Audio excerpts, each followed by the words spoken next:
Clutch work ही नहीं करता है और ऑटोमेटिक गाड़ी आगे ही जाती है। सो दैट्स वाई क्लच वगैरह से लग नहीं रहा था। ब्रेक पैड चेंज करने आया था। प्राइस वगैरह बस प्राइस कुछ तो something. Hello everyone, welcome back to my channel.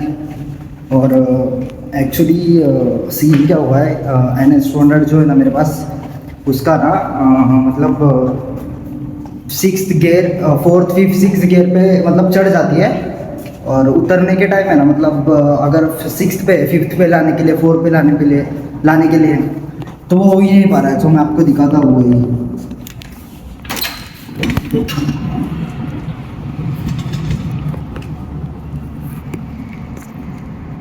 So bike अभी यहीं पे ही पार्क है सामने ही। मैं अभी ऑफिस में ही हूँ, ऑफिस से निकला भी नहीं हूँ मैं। सो देख सकते हो।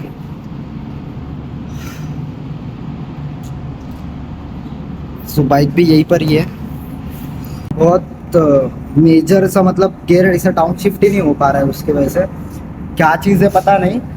कल मैंने बताया तो है कि कल मैं शोरूम जाऊंगा, उनको बोल दिया है 9 बजे गाड़ी देख के वहाँ पे जो कुछ होता है ना वो दिखाता हूँ मैं। ये देखो ना, गियर जैसे ही है ना, जैसे डाउन शिफ्ट करते हैं ना तो डाउन शिफ्ट हो ही नहीं पा रहा है। तो ऐसे देखो, डाउन शिफ्ट करते हैं तो डाउन शिफ्ट नहीं हो पा रहा है। ऊपर हो रहा है बट डाउन शिफ्ट नहीं हो पा रहा है। और क्लच का कुछ तो हाँ, यहाँ पे वायर क्या कुछ तो प्रॉब्लम हुआ है। वो देखो ना, ऐसे थोड़ा सा ऐसे मतलब जैसे पहले गियर पे ही डालता हूँ ना तो क्लच वर्क ही नहीं करता है और ऑटोमेटिक गाड़ी आगे ही जाती है। सो दैट्स वाई कल जाके दिखाता हूँ वहाँ पे उनको शोरूम में, और देखते हैं फिर वहाँ पे ही जाके। बहुत ऐसे मतलब क्लच पेड वगैरह जाने का भी ऐसा डर लग रहा है थोड़ा कि अगर जाती है तो क्या करूँ। ठीक है, कर देंगे चेंज। देखते हैं गाइस, मिलते हैं इसके बाद। कल सुबह मॉर्निंग में ही मैं वहाँ पे जाऊँगा कोथ रोड में। सो वहाँ पे ही करके लूँगा वो सब।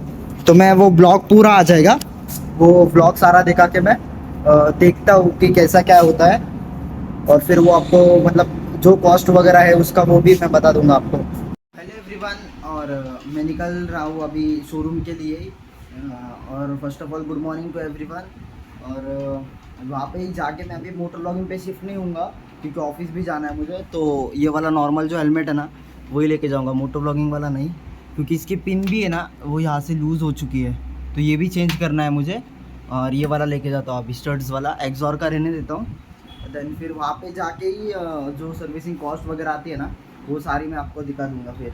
और किस वजह से वो प्रॉब्लम होता है, क्या होता है, क्या नहीं करना चाहिए, वो सारी चीज़ें बताऊँगा जो मैंने गलती की वो वाली। ओके गाइस, अभी वो क्लच पैड वगैरह, क्लच वायर और सॉरी क्लच वायर और ब्रेक पैड चेंज करने आया था। अभी देखते हैं, बाइक तो आ गई है यहाँ पे, देखते हैं उसके बाद क्या कैसे होगा। न्यू वाली NS, बहुत सारे बाइक्स है यहाँ पे अभी। न्यू जो है ना ये वाला कलर चुके थे गाइस, ये वाले डिस्क पैड, और ये न्यू वाले हैं। मतलब इसमें और इसमें बहुत ज़्यादा ये देखो ना कितना डिफरेंस है। एक नकुन के बराबर है ये, और ये पूरा घिस चुका है। ये अभी चेंज करने वाले हैं गाइस, देख सकते हो पूरी ब्रेक हो चुकी है यहाँ से, इसलिए ना क्लच वगैरह से लग नहीं रहा था। ये देखो ना पूरी टूट गई है। बाप रे, खर्चा ही खर्चा। गाइस तो आ गया हूँ मैं यहाँ पे ही, और बाइक वगैरह हमारे यहाँ पे ही पार्क की थी।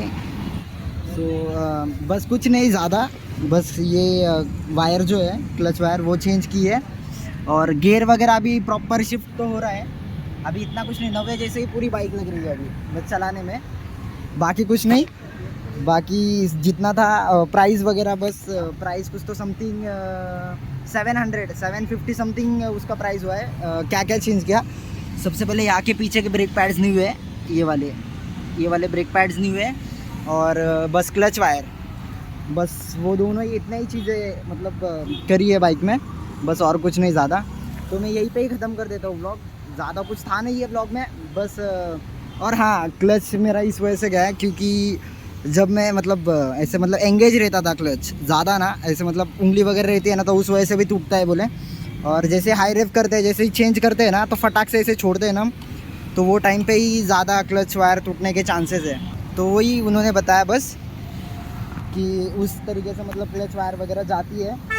सो वो मत करना, बस मैंने की गलती और अगली बार से ट्राई करता हूँ, नहीं होगा मेरे से, देखते हैं। सो राइड सेफ गाइज, मिलते हैं किसी अलग दूसरे ब्लॉग में।